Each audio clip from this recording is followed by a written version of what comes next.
Okay, now this time we are going to read about complex number. We are going to learning about complex number. Complex number होता क्या है, इसके पहले हम पढ़े थे मैथमेटिकल इंडक्शन. मैथमेटिकल इंडक्शन में हम पढ़े थे सीक्वेंस के बारे में. द सम ऑफ सीक्वेंस, उसको हम सीरीज बोलते हैं. तो सीरीज का एन टर्म तक हमको वैल्यू दिए रहता था, उसको हम वैल्यू को पुट करते थे और उसके जो बियॉन्ड है, एन के बाद क्या आएगा, n+1 आएगा, उसके जो बियॉन्ड का वैल्यू है उसको हम सेटिस्फाई करने के लिए मैथमेटिकल इंडक्शन का यूज़ करते थे. फिर से बता रहा हूँ, nth टर्म के बाद का जो नंबर है उसको हम बोलेंगे n+1 या m+1 या k+1, वो कोई भी वेरिएबल हो सकता है. उसके बाद का जो नंबर है उसको सेटिस्फाई करने के लिए हम यूज़ करते थे मैथमेटिकल इंडक्शन. अब पढ़ेंगे complex number. A complex number is defined as the combination of real number and imaginary number. Imaginary number जिसको सॉल्व करना पॉसिबल नहीं है उसको सॉल्व कॉम्प्लेक्स नंबर ही कर सकता है. तो ये कॉम्प्लेक्स जो नंबर है वो दो चीज़ से मिला हुआ है, रियल नंबर और इमेजिनरी नंबर. तो z is equal to a+ib. ये जो i होता है वो होता है इमेजिनरी नंबर, इसको आयोटा बोलते हैं. i का जो वैल्यू होता है √-1 होता है और इसको हम क्या बोलते हैं, iota. i means imaginary number, this is imaginary number और ये होता है रियल नंबर. दोनों का जो कॉम्बिनेशन होता है उसको बोलते हैं हम कॉम्प्लेक्स नंबर.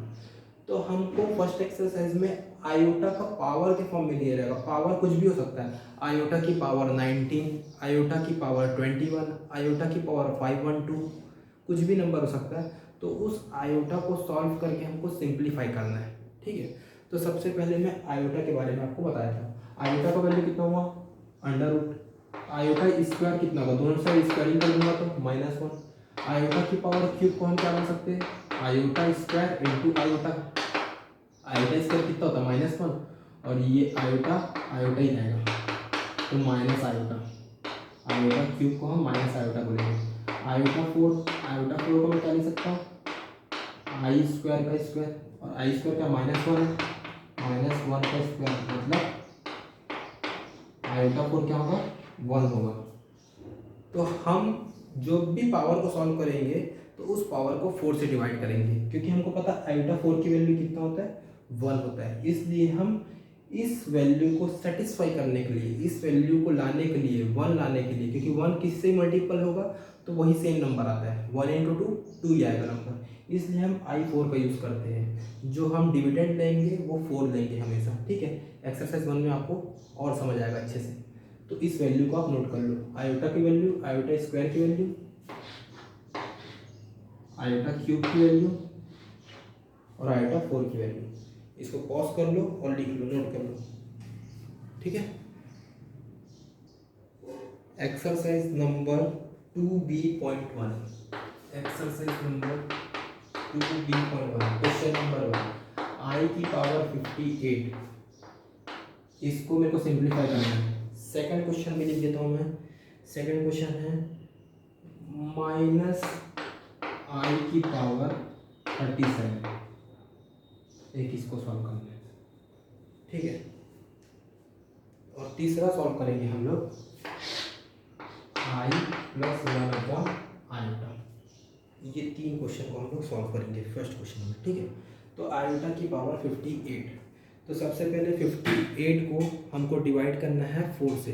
किसे डिवाइड करना है हमको, 4 से. इसको थोड़ा नीचे लिख देता हूँ, आयोटा. देखो सबसे पहले क्या करना है, 58 को 4 से डिवाइड कर दो. 4 1 4 1 कैरी 8 आ जाएगा. 4 4 16 तो ये 2. तो आयोटा 58 को हम लोग क्या लिख सकते हैं, 4 × 14 + 2. तो आयोटा 4 × 14 मल्टीप्लाई बाय आयोटा का स्क्वायर. इसको इधर लिख लिया और प्लस का साइन है मतलब मल्टीपल में हो जाएगा, आयोटा स्क्वायर. आयोटा की पावर 4 क्या होता है, 1 होता है, तो 1 की पावर 14 × आयोटा स्क्वायर. देखो मैंने बताया था आयोटा 4 का वैल्यू कितना होता है, 1 होता है, तो यहाँ पर डायरेक्ट 1 लिख दिए. और 1 की पावर कुछ भी रहे, माइनस में रहे प्लस में रहे, तो उसका वैल्यू कितना है, 1. और आयोटा स्क्वायर, आयोटा इसका कितना होता है -1, तो इसका आंसर कितना है -1। हो गया कंप्लीट। आयोटा 58 का वैल्यू कितना आ गया, सिंप्लीफाई करके -1। इसको सॉल्व करते हैं। 37 ऑड नंबर है, तो माइनस आयोटा की पावर 37 मतलब माइनस आयोटा 37। अब 37 को डिवाइड कर दो 4 से, फिर से -9 × 4 + 1 ऐसे होगा, 9 से डिवाइड होगा। 36 + 1 मतलब 37 माइनस यही रहने दो 4 × 9 प्लस आयोटा, ये हो जाएगा 1 की पावर 9 प्लस आयोटा, तो ये हो जाएगा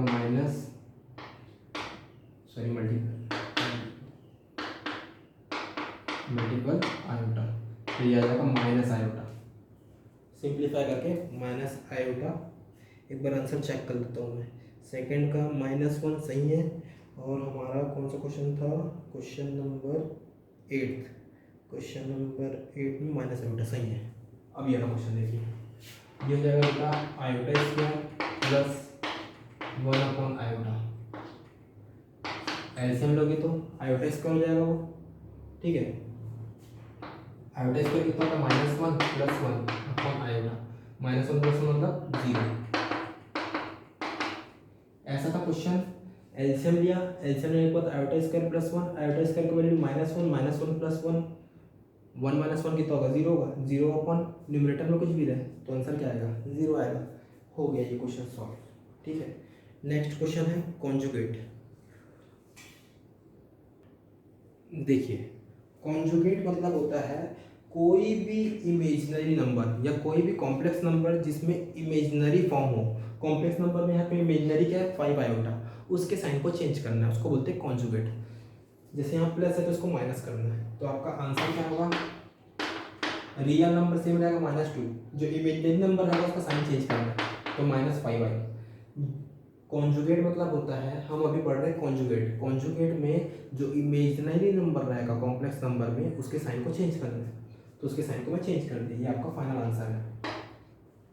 अब यहाँ पे देखिए सिर्फ आयोटा दिया हुआ है, आयोटा दिया तो उसको क्या लिखूंगा, इमेजिनरी नंबर क्या होगा 0 होगा प्लस आयोटा, ऐसा इसको पहले लिख दिया मैं 0 + आयोटा। तो ये इमेजिनरी नंबर है, सॉरी ये रियल नंबर है और ये इमेजिनरी नंबर है। किसी भी न्यूमेरिक वैल्यू में आप 0 प्लस करोगे तो सेम वैल्यू आएगा, तो आयोटा में मैं 0 प्लस कर दिया, तो ये क्या हो गया आपका रियल नंबर और ये इमेजिनरी नंबर। तो हम कॉन्जुगेट में क्या करते हैं, अब आंसर लिखना है, इमेजिनरी नंबर का साइन को चेंज करते हैं 0 - आयोटा, तो इसका आंसर फाइनल आंसर क्या होगा -आयोटा, ये आंसर है इसका फाइनल आंसर -आयोटा। अब जैसे मान लो 1 है, एक क्वेश्चन है 1, अब इसको मैं कैसे लिखूंगा, कॉम्प्लेक्स नंबर में इसको 0 1 + 0 × i, आयोटा में कुछ नहीं है, आयोटा दिया ही नहीं है, तो क्या करूंगा 0 से मल्टीप्लाई कर दूंगा आयोटा को। अब यहाँ क्या करूंगा 1, आयोटा का साइन चेंज करना है कॉन्जुगेट में माइनस, अब ये 0 ही होगा, -0 ये पॉजिटिव 0, 0 क्या होता है न्यूट्रल होता है, 0 का कोई साइन नहीं होता, तो 1 - 0 ये 1, इसका आंसर 1 ही आएगा, ठीक है। कुछ भी कर लो इसका आंसर 1 ही आएगा। क्वेश्चन नंबर, ये बोर्ड में जो क्वेश्चन है वो है right the following order pair into a + ib form. a + ib form में इसको लिखना है, तो ये जो होगा वो रियल नंबर होगा, 2 जो है वो रियल नंबर है एक, और ये क्या है इमेजिनरी नंबर है, a और b है दोनों, ठीक है। ये एक प्रकार से इंटीजर है, इसको यहाँ पे पुट कर दो, कॉम्प्लेक्स नंबर के फॉर्म में लिखना है। कॉम्प्लेक्स नंबर क्या होता है, combination of real number and imaginary number. तो a का वैल्यू कितना है 2 और b का वैल्यू कितना है -3 × आयोटा, तो ये कितना हो जाएगा 2 - 3 आयोटा, ये आपका आंसर है। a + ib के फॉर्म में कन्वर्ट हो गया। अब इसको कन्वर्ट करना है a + ib के फॉर्म में, तो a का वैल्यू कितना 0 है और b का वैल्यू 4 है, a + ib, तो a का वैल्यू 0 और b का वैल्यू 4, और b के साथ आयोटा मल्टीपल होता है, तो 4 × आयोटा हो गया कंप्लीट। थर्ड क्वेश्चन होता है। अब बनाएंगे फोर्थ क्वेश्चन। देखिए क्वेश्चन नंबर 4 में अब हमको जो थर्ड क्वेश्चन बनाए थे उसका ये रेसिप्रोकल है, उसका ये उल्टा है। अब हमको कॉम्प्लेक्स नंबर दिया हुआ है और हमको अब ऑर्डर पेयर में लिखना है इसको। तो ए का वैल्यू कितना है 3 है और बी किसके साथ आयोटा है, आयोटा के साथ √7 है और ये बी के साथ आयोटा है। तो ए का वैल्यू कितना हो जाएगा, ए और बी, ए का वैल्यू 3 और बी का वैल्यू -√7। ये देखो यहाँ प्लस है या माइनस है तो -√7, बी का वैल्यू जो है -√7 और ए का वैल्यू 3, क्योंकि बी आयोटा के साथ है और ए क्या है, रियल नंबर है। तो इसको हमको ऑर्डर पेयर में लिखना था। पहले वाला क्वेश्चन क्या था, ऑर्डर पेयर में दिया था उसको कॉम्प्लेक्स नंबर में कन्वर्ट करना था। अब कॉम्प्लेक्स नंबर में दिया उसको ऑर्डर पेयर में कन्वर्ट करना है। ठीक है, ये कंप्लीट होता है। क्वेश्चन नंबर 5 बहुत छोटा छोटा क्वेश्चन है इसलिए मैं एक एक बता रहा हूँ, बाकी सब आपसे बन जाएगा। क्वेश्चन नंबर 5,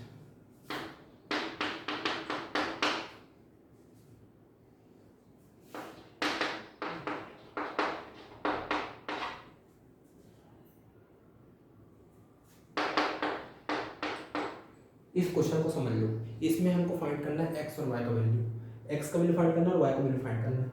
रियल नंबर को रियल नंबर के साथ इक्वेट करोगे और इमेजिनरी नंबर को इमेजिनरी नंबर के साथ इक्वेट करोगे तो इसमें एक्स और वाई का वैल्यू फाइंड हो जाएगा। देखिए सबसे पहले 2 + x + y आयोटा 3 - आयोटा, यहाँ पे रियल नंबर ये है जिसको मैं अंडरलाइन कर रहा हूँ, तो रियल नंबर को रियल नंबर के साथ इक्वेट कर दो।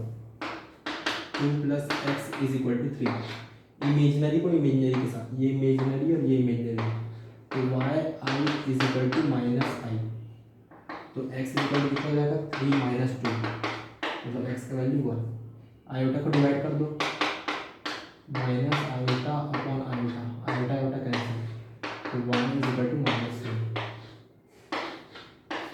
रियल को रियल के साथ इक्वेट करना है, इमेजिनरी को इमेजिनरी के साथ इक्वेट करना है और x और y का वैल्यू आपको फाइंड करना है। समझ आया कॉन्सेप्ट, बाकी आप लोग बनाओगे। क्वेश्चन नंबर 6, इसके बाद सब आंसर एक बार चेक करते जाना बुक से भी। बुक खरीद लो सब लोग, जब आप मेरा सब्जेक्ट पढ़ोगे तो आपके सामने बुक रहना चाहिए जिससे आपको क्वेश्चन पता रहना चाहिए कौन सा क्वेश्चन मैं सॉल्व किया हूँ और कौन सा क्वेश्चन आप लोग सॉल्व करोगे। ठीक है, जो डाउट रहेगा मेरे से पूछना भी।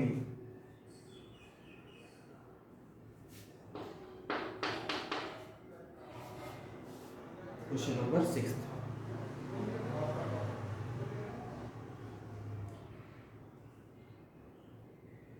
कौन सा क्वेश्चन बताओ इसमें, चलो लास्ट क्वेश्चन आते हैं। 6 का 6, b + 2i 2 - 4i। सबसे पहले इसको a + ib के फॉर्म में अरेंज करना है, तो 3 को मल्टीप्लाई कर दो 2 से और एक बार 2 को इससे मल्टीप्लाई कर दो, प्लस 2i को 2 - 4, जैसे सिंप्लीफाई करते हैं, सिंप्लीफाई है ये 6 - 12i + 4i - 8i², तो 6 - 12 ये कितना हो जाएगा 8i, दोनों क्या है लाइक टर्म है। अब देखो 8i² का वैल्यू कितना होता है -1 होता है, -1 लिख दो, 6 - 8i प्लस 8, 6 + 8 कितना हो जाएगा 14 - 8i,